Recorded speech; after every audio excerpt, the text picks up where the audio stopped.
Hello. Sir सबसे पहले आपका नाम और एजुकेशनल बैकग्राउंड के बारे में बताइए। मेरा नाम रवि सिहाग है और मैंने बीए किया हुआ है पॉलिटिकल साइंस, इकोनॉमिक्स और इंग्लिश लिटरेचर से। सर ये कौन सा अटैम्प्ट है आपका?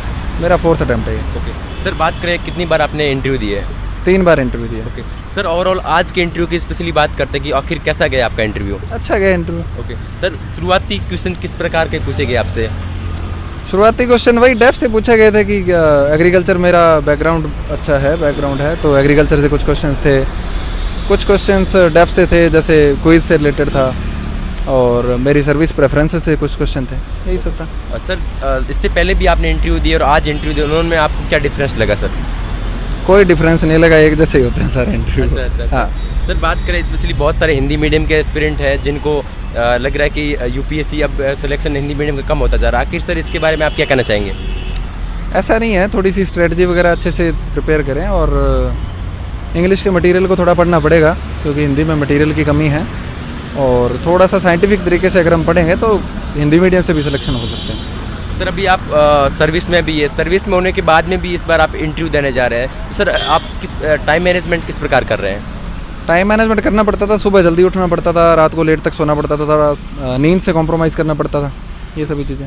ओके तो सर बात करें आपके ऑप्शनल सब्जेक्ट क्या है सर? हिंदी साहित्य। ओके, हिंदी साहित्य से रिलेटेड आपको क्या क्या क्वेश्चन पूछे गए? हिंदी साहित्य से रिलेटेड एक्चुअली में शुरुआत जो मेरा इंटरव्यू था वो हिंदी साहित्य से ही हुआ था। उसमें नागार्जुन की कविता, कबीरदास जी और इन सभी के बारे में बात की गई थी। ओके सर, ओवरऑल इंटरव्यू की अगर बात करें, आपने कितने प्रतिशत सही से आंसर दिया है? कुछ क्वेश्चन में जैसे 4-5 में सॉरी बोला था, उसके अलावा सारे आंसर ठीक दिए। तो सर नर्वस टाइम जब फर्स्ट टाइम गए थे, नर्वस टाइम फील हुआ था थोड़ा बहुत, ऐसा कुछ हुआ था या फिर? नर्वस हर साल ही फील होता है, चाहे 10 बार इंटरव्यू दे दो। अच्छा सर, बहुत सारे एस्पिरेंट इस बार प्रीलिम्स देने जा रहे हैं, उनको आप क्या कहना चाहेंगे सर? प्रीलिम्स के लिए जो तुम बेसिक पढ़ रहे हो उस पर स्ट्रिक्ट रहो, फालतू के बहुत ज़्यादा अभी इस टाइम पे बहुत ज़्यादा रिसोर्सेज को फॉलो मत करो। करंट को वेटेज दो, मगर इतना भी नहीं कि करंट सारा दिन पढ़ते रहो।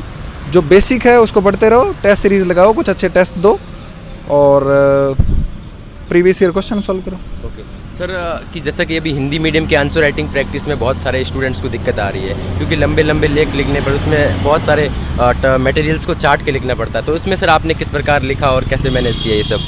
देखो, पॉइंट टू पॉइंट लिखना वो सबसे बेस्ट है, कि अगर आप इंट्रोडक्शन कर रहे हो तो उसको ऐसे नहीं है कि आप आधे पेज से ज़्यादा कर दो। बिल्कुल, छोटा इंट्रोडक्शन लिखो, पॉइंट टू पॉइंट उसमें जितना भी पूछा है वो लिखो, और एक अच्छा सा कंक्लूजन दो।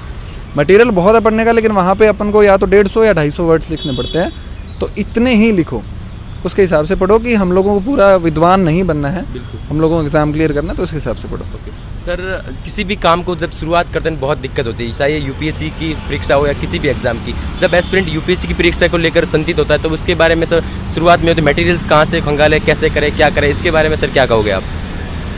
मटेरियल NCERT को शुरुआत करो, उसके अलावा कोई भी एक जो ऑथेंटिक मटेरियल मार्केट में अवेलेबल है उसको पढ़ो, और उसी पे स्ट्रिक्ट रहो। ऐसा नहीं है कि बार बार मतलब 2 नावों में सवार नहीं होना है। करंट पढ़ रहे हो तो एक मैगजीन पढ़ लो, कोई भी पढ़ लो। ओके सर, जैसे कि आपने NCERT बताया, बहुत सारे टॉपर्स बताते हैं कि सारी NCERT पढ़नी चाहिए, कोई बड़े सेलेक्टिव NCERT बने, तो सर आपने कौन कौन सी NCERT पढ़ी? मैंने हिस्ट्री की, ज्योग्राफी की, इकोनॉमिक्स की, ये मेन 3 NCERT पढ़ी थी। ओके तो सर स्पेशली अब एस्पिरेंट्स जो हिंदी मीडियम के देख रहे हैं, उनको किन किन गलतियों से इस यूपीएससी की जर्नी से बचना चाहिए? देखो, मार्केट में बहुत सारा मटेरियल अवेलेबल है, सारों को नहीं पढ़ना है। जो बेसिक चीज़ें हैं NCERT वगैरह, उन पर फोकस रखो, टेस्ट पेपर लगाओ, और बहुत ज़्यादा लोगों से राय मत लो। मैं भी बता रहा हूँ तो इसको भी ब्लाइंडली फॉलो मत करो, अपना दिमाग यूज़ करो कि क्या यूपीएससी पूछ रही है, किस तरीके से उसमें क्वेश्चंस आ रहे हैं, उसके हिसाब से प्रिपरेशन करो। ओके सर, इसमें कोचिंग कितना मायने रखती है? कोई टॉपर्स बता रहे कोचिंग आपको एक सही गाइडेंस की ओर लेके जाती है, कोई बोलता है कि इसके टाइम वेस्ट होता है, तो इसके आपके क्या मायने हैं सर इसमें? अगर तुम्हारा बिल्कुल बेस ज़ीरो है, कोचिंग कर सकते हो, अगर सेल्फ करनी है तो सेल्फ भी कर सकते हो, दोनों अच्छे हैं। ओके तो सर आपने की होगी सर कोचिंग, तो इसमें आपसे कोचिंग के कितना बेनिफिट हुआ करने से? देखो, मेरा ऑप्शनल था हिंदी साहित्य, उसकी कोचिंग की थी और उसका अच्छा बेनिफिट मुझे मिला। सर शुरुआत में जब नोट्स बनाते हैं तो बहुत नोट्स लेंथी हो जाते हैं, तो उनको किस प्रकार मैनेज करें एक शॉर्ट नोट्स की तरह? शुरुआत में नोट्स बनाने ही नहीं चाहिए ना, इसीलिए तो मैनेज होगा। शुरू में कम से कम 3 या 4 रीडिंग करो, उसके बाद में नोट्स बनाओ, तो जो चीज़ें दिमाग में फिट हो गई हैं उनको नोट्स में लिखना नहीं पड़ेगा, जो नहीं फिट हुई है उनको नोट्स बना लो।